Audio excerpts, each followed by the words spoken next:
네, 지금 이 시간 송재호 파트너와 함께 하도록 하겠습니다. 안녕하십니까? 네, 반갑습니다. 네, 최근 들어서 시장이 가는 종목이 좀 더 달리는 장이다 보니까 홈런 치는 종목들이 상당히 많이 나온다고 들었습니다. 자, 오늘의 강의 내용 어떤 식으로 좀 준비가 되어 있을까요? 네, 그동안 이제 또 새롭게 좀 홈런 치고 있는 종목에 대해서 중심으로 한번 어떻게 앞으로 투자해야 되는지 알려드리겠습니다.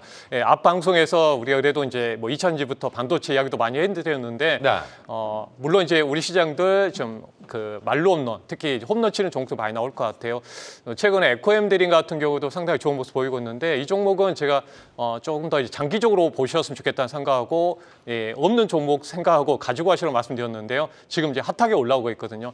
이런 부분들, 제가 엔캔 같은 경우도 상당히 모습 보이고 있는데요. 앞으로 이 말로 홈런 종목들 앞으로 이제 섹터를 좀 순환하면서 이어질 것 같습니다. 그래서 우리가 대표적으로 제가 이런 강조한 우리나라가 그래도 반도체라든지 여기에서 많이 나오고 있고, 또 여기에 또 추가적으로 2차전지 쪽에서 많이 나오고 있습니다. 그래서 우리나라 성장으로 연결된 부분이 있기 때문에 뭐 물론 테마주도 매매하는 것도 중요하지만 위험성도 있잖아요. 그래서 앞으로 성장성과 실적으로 돌아가는 이제 흐름에서 섹터 안에서 본다면 좋은 결과가 이어질 것 같습니다. 그래서 이런 부분 한번 말씀 좀 드려보도록 하겠고요. 제가 이 부분들 말씀드렸잖아요. 지난 시간에도 연결해서 말씀드렸던 것처럼 이틀 동안은 이제 가치주가 올라가다 보니까 시장 참여하신 분들도 좀 당황스럽고 했었습니다. 왜냐하면 워낙 어떻게 보면 저밸류 쪽에 움직이다 보니까 또 성장 쪽에 있는 이제 개인 투자자분들이 좀 이제 소외감도 많이 느꼈던 부분도 있지만, 결국은 이제 단기적으로 이런 흐름도 보이고 있지만 순환하면서 움직일 걸로 보고 있습니다. 그래서 제가 이 성장주하고 가치주에 대한 부분을 강조해 드렸는데요. 앞으로 저밸류 밸류업 프로그램이 실행되더라도 거기에가 우리가 너무 어떤 가치주의 부분도 보다는 이제 성장주도 같이 간다는 점 꼭 기억하셨으면 좋겠습니다. 여기 보시면 어때요? 이제 올해 내내 나올 하두입니다. 그렇죠? 저평가 기업 밸류업. 지난주에도 제가 한번 정리해드렸잖아요.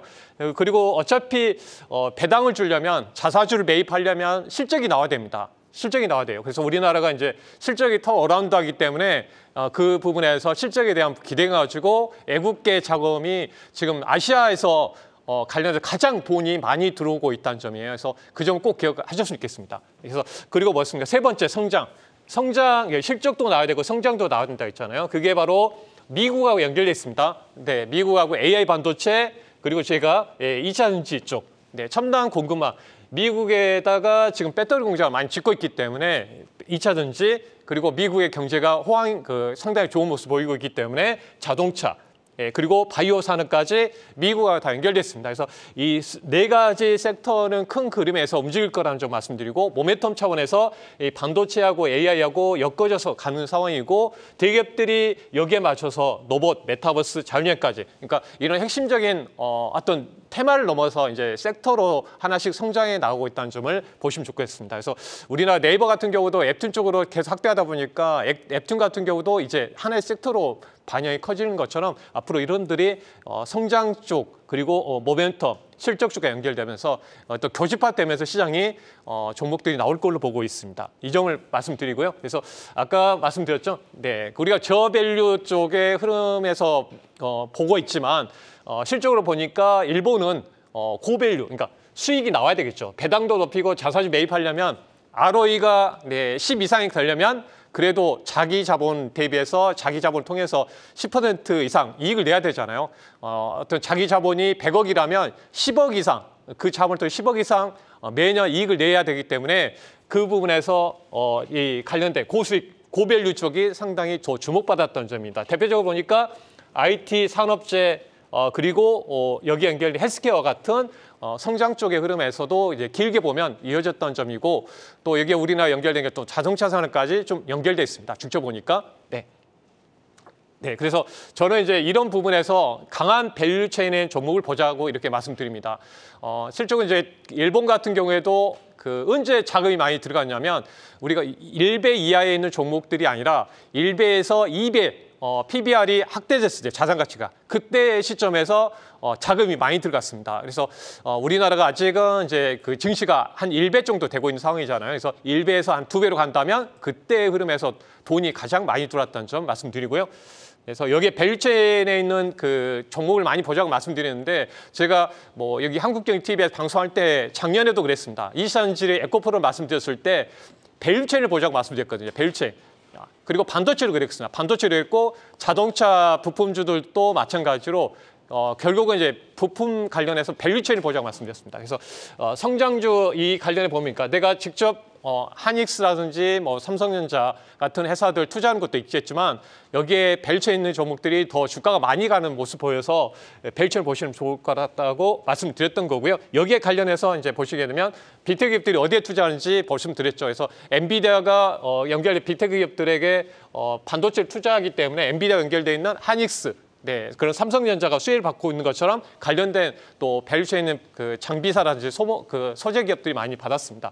그래서 결국은 미래 우리나라 같은 경우도 마찬가지로 대기업들이 이 부분도 아까 중복적으로 말씀드린 부분에서 섹터 안에도 투자가 이루어지고 있기 때문에 거기에 대기업들의 밸류체에 있는 기업들을 보시면 좋겠다 말씀드립니다. 엔캐 같은 경우도 지금 신고가를 계속 보이고 있는데요. 대표적으로 이 기업도 지금 이제 실적으로 투자했던 기업인데 포인트는 제가 말씀드렸죠. 아까 방송에 보면 배터리 3사가 전체적으로 미국에다 공장을 많이 짓고 있기 때문에 이번에 PEOC 이 시행되면서 실제로 중국의 기업들을 배제시켜야 되죠. 그러니까 그동안 전액 같은 경우는 중국 기업을 주로 썼거든요. 근데 이 중국 기업 거 쓰면 보조금을 못 받기 때문에 이 한국 기업에 있는 대표적인 이제 1위 기업이 바로 엔캠 그리고 뒤따라하는 게 동아기업, 솔브로 홀딩스, 덕산 테코피아 같은 회사들이 주목을 받고 있는 상황입니다. 그러니까 우리가 봤을 때는 이 배터리 3사가 계속 증설했기 때문에 그만큼 양극재 또 음극재 우리가 그동안 양극재만 들은 게 아니죠. 음극재까지 다 들어가고 또 분리막도 들어가고 또 여기에 들어가는 이제 전해액 같은 4대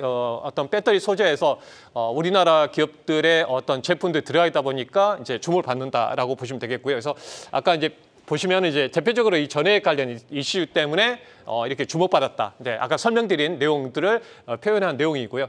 앞으로 이제 핵심적으로 봤을 때는 이건 꼭 기억하시는 게 좋을 것 같아요. 2025년도에는 여기에 들어간 양극재 소재들 그리고 이제 알루미늄막이라든지 동막들, 전해질, 첨가제 지금은 소외돼 있잖아요. 근데 지금 봤을 때는 이제 전방에 계속 증설하고 있고 또 수혜가 2025년도 있기 때문에 꾸준하게 우리가 관심 있게 보셔야 되겠다는 걸 다시 한번 좀 강조해 드립니다. 전해액도 마찬가지거든요. 이제 우리가 양극재가 있고요. 네. 그리고 음극재가 있습니다. 네, 핵심적으로 그래서 우리가 충전하게 되면 이 양극의 대표적으로 아까 설명드린 니켈하고 리튬이죠. 리튬 이온이 여기에 양극에 많이 있기 때문에 우리가 어떻게 보면 어떤 에너지 밀도 높은 NCM 계열의 양극재를 쓰는데요. 충전하면 리튬 이온이 이 전해액을 타고 넘어가게 돼 있습니다. 예, 그래서 음극하고 결합하거든요.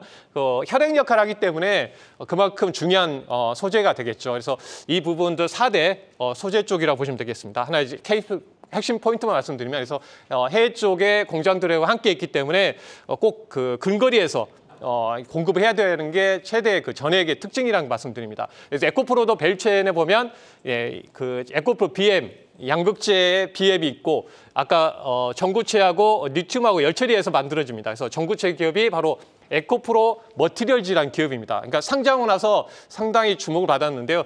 양극재 70% 이상이 전구체로 되어 있습니다. 그만큼 양극재가 많이 나가면 전구체도 같이 나간다는 의미가 되겠죠. 에코프로 이노베이션, 니켈 코발트 이런 밸류체인이 연결됐기 때문에 이제 에코프로가 급등이 나왔던 이유가 여기에 있고요. 네, 보시면 어때요? 실적도 영업이익도 600억에서 6천억으로 넘어왔죠. 10배 올랐기 때문에 이제 주가도 10배 정도. 그러니까 실적과 모멘텀과 강한 밸류체인이 연결되면서 이어졌습니다. 그래서 올해 같은 경우는 제가 말씀드렸는데 재무제표를 많이 보고 투자를 해야 되는 게 올해 저밸류, 밸류업 때문에 주목을 해야 되는데 그래서 저도 이 부분에서 손익계산서 보면서 아까 밸류체인을 보면서 에코프로 작년 제가 1월 달 가장 강력하게 강조했던 게 에코프로에 대한 부분에서 이런 포인트에서 알려드렸습니다. 에코드림이 지금 핫하게 뒤따라가고 있거든요. 이 대표적으로 전구체 기업입니다. 전구체 기업.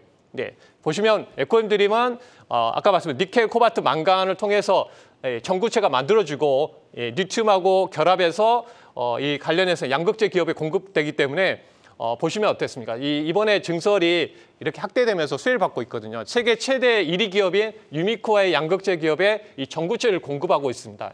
네, 그래서 올해 증설을 하는 부분들이 이제 반영되고 있기 때문에 이제 수혜받기 시작한 거고요. 그래서 양극재의 성장은 결국은 전구체가 70% 정도 차지하기 때문에 같이 성장해 나가는 흐름이라고 보시면 되겠습니다. 그래서 전구체 같은 경우는 이게 리튬 이게 우리가 이제 니켈, 코발트, 망간 특히 이런 부분에서 다 중국에서 갖다 쓰다 보니까 대부분 전구체는 중국에서 수입하고 있습니다. 그래서 제가 탈중국화가 핵심이라고 했죠.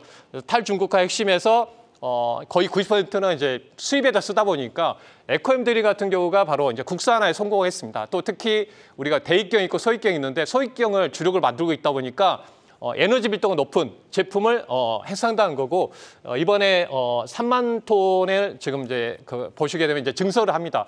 새만금 산업단지에 증설하기 때문에 주목받기 시작한 거죠. 그래서 이 기업을 보면 예전에 제가 LNF라든지 에코프로 비행 같은 성장을 이어줄 수 있는 기업으로 보는 이유가 뭐냐면 이제 국산화되고 있기 때문에요. 그래서 이런 기업들이 나중에 이제 공장이 계속 지어지니까 템버가 될 수밖에 없겠죠. 네, 그 점을 꼭 기억하시면 좋겠고요.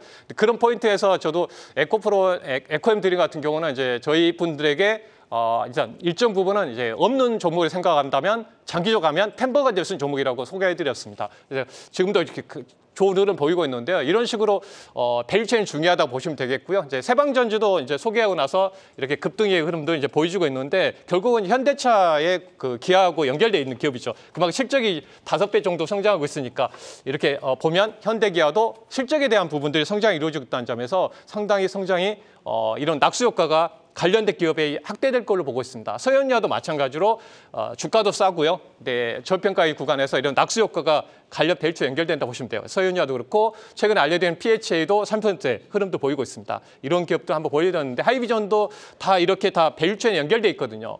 올해 그 상반기 최근에 이제 상한가도 인터플레스, 나무가 인탑스, 노보스, 하이비전도 마찬가지로 이 벨트에 관련되면서 상한가가 나왔거든요. 그래서 이 시간에 다 이제 또 추가적으로 여러분들이 대응하시는데 어려울 텐데요.